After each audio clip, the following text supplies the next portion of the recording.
Shalom! Bem, hoje é o nosso 37º dia da nossa leitura anual da Bíblia. Estamos chegando ao fim de Levítico. Hoje são os dois últimos capítulos, capítulo 26 e capítulo 27. E eu quero começar minha fala dando os parabéns para quem já conseguiu ler até agora. Tem algumas pessoas que estão adiantadas, outras estão atrasadas e outras estão em dias. Então, parabéns a vocês que estão em dia. E quem está atrasado, não desanime. Vamos continuar lendo. Quem está muito atrasado, que não conseguiu ler, faz o seguinte: a partir de amanhã a gente começa a ler o livro de Números. Esquece tudo que foi lido, começa então a partir de Números. E aí depois eu vou dando uma outra orientação de como é que você vai acompanhar ou como você vai continuar lendo. Então, se você não leu, se você teve muita dificuldade, está muito atrasado, comece a sua leitura a partir de Números. Então, amanhã a gente vai estar falando sobre Números, ok? Mas eu vou falar alguma coisa a respeito disso já já. Bem, então o capítulo 26 e o capítulo 27 são capítulos também especiais. Existem algumas palavras, algumas passagens bíblicas que parecem mais um resumo de toda a Bíblia. Parece mais um resumo daquilo que é vontade de Deus, daquilo que é mover de Deus. E parece que esses dois capítulos, e principalmente o 26, ele fala muito sobre isso, porque ele vai falar sobre bênção e maldição. Ele vai falar que a capacidade do homem entender a Deus passa pelo princípio da obediência. E o que me chama a atenção aqui é que parece que Moisés estava falando das coisas referente aos dias de hoje, não é? Por quê? Porque ele começa a falar o seguinte: olha, vocês precisam entender que se vocês obedecerem a Deus, obedecerem à vontade de Deus, compreenderem a voz de Deus, andar de acordo com a vontade de Deus, colocar Deus como prioridade, colocar o Senhor como dono, vocês vão ter coisas boas. Olha a consequência de quem obedece a Deus. Olha o fruto de quem anda nos caminhos do Senhor. Ele vai falar que a partir do versículo 3, das bênçãos que se tem quem segue os planos de Deus. Ele fala o seguinte: olha, se vocês seguirem, capítulo 26, versículo 3, se vocês seguirem os meus decretos e obedecerem aos meus mandamentos e os colocarem em prática, o que vai acontecer? Promessa de Deus. Deus vai mandar chuva de bênção na estação certa, vai mandar colheita próspera na terra, árvores frutíferas, a colheita vai prosseguir até a colheita de uva, a colheita de uva vai prosseguir até a época da plantação. Vocês vão comer, da próxima plantação, né? Vocês vão comer, vocês comerão até ficarem satisfeitos e viverão em segurança na sua terra. Que mais? Ele fala que se você obedecer, ele vai estabelecer a paz, os inimigos vão se amedrontar, Deus vai desaparecer da terra com os animais selvagens, a espada não vai passar a sua terra, vocês perseguirão os seus inimigos. Ou seja, ele fala assim, que vocês perseguirão muitos inimigos, 5 de vocês vão perseguir a 100 inimigos, 100 de vocês vão perseguir 10.000 inimigos. É muito interessante porque a bênção vem a partir dessa condição de obediência. E o contrário também é verdade.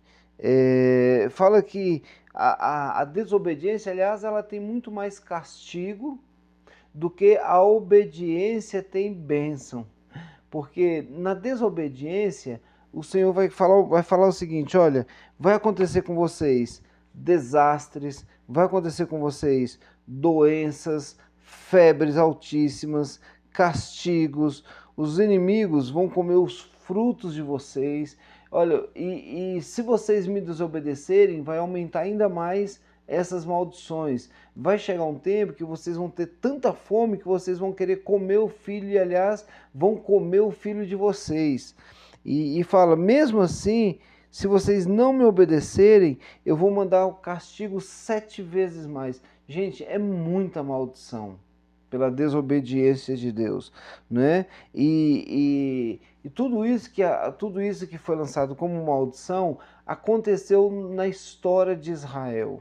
É muito especial isso, porque fala de uma condição.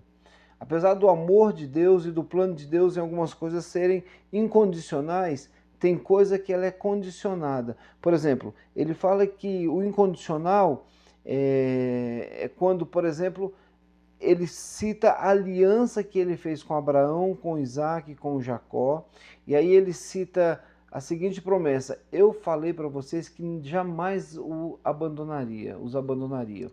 Então Deus, ele nunca vai abandonar o povo de Deus. O próprio Israel é testemunha disso. Várias vezes foi tentada a eliminação de Israel, mas até hoje o país existe por causa de uma aliança que ele fez com Abraão, Isaac e Jacó. E aí ele vai falar que essas bênçãos e essas maldições, elas geram consequência em tudo aquilo que a gente fizer. Então, pessoas, elas se perdem por causa de uma palavra de bênção que em algum momento ele deixou escapar. Então, seja bênção, não seja maldição. Entenda que há uma condição para que a bênção chegue na sua vida, que é a obediência. E aí no capítulo 27, acontece uma coisa muito especial, que eu achei assim até interessante. Se uma pessoa se dedica ao Senhor, ele é consagrada ao Senhor, e aí em algum momento ele desiste, eu não quero mais, ele tem um preço para desistir. Já pensou se isso hoje fosse assim, né? Mas lá funcionava da seguinte forma: se era uma criança, por exemplo, que foi consagrada e ela desistisse, ela tinha que pagar 2 peças de prata. Se é um jovem de 5 anos a 19 anos, olha o tanto que o jovem vale nesse sentido. Ele tinha que pagar para desistir, ele teria que pagar 15 peças de prata. Agora, o adulto não, onde eu me encaixo, a partir dos 21 até os 60 anos, essa faixa etária, ela teria que pagar 50 peças de prata. A partir dos 60 anos, aí o nosso valor cai. O nosso valor cai bastante. Então, a partir dos 60 anos, a pessoa que queira desistir do serviço de Deus, ele deveria pagar para o sacerdote 15 peças de prata. Então, era 50, baixou para 15.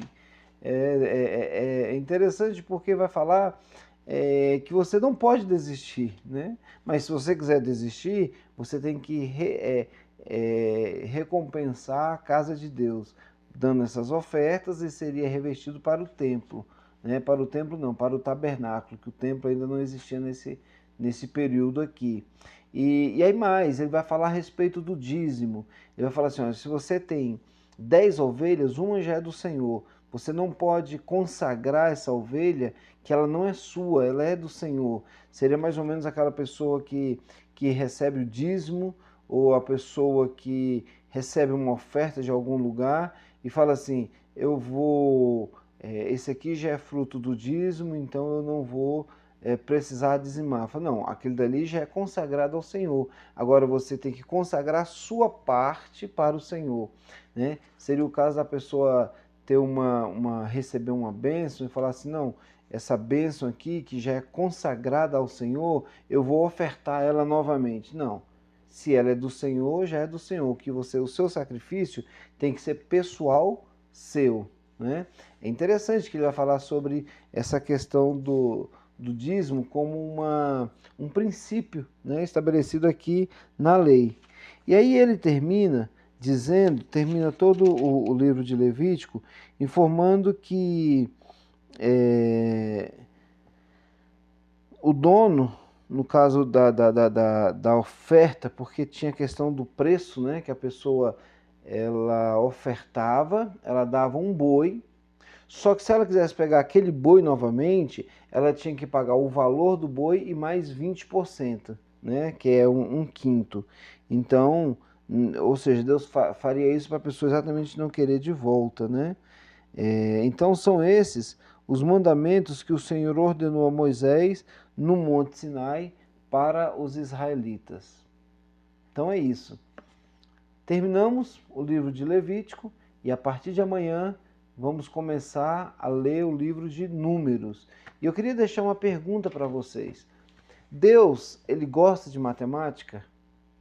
Eu acho que gosta, porque o livro de Números é o quarto livro do Pentateuco, quarto livro da Bíblia, e tem muitos números. Nós vamos aprender muita coisa sobre números. Eu estou ansioso, assim, na expectativa, né, de começar a estudar e de aprender muita coisa sobre o livro de Números. Que Deus abençoe e tenha uma excelente leitura.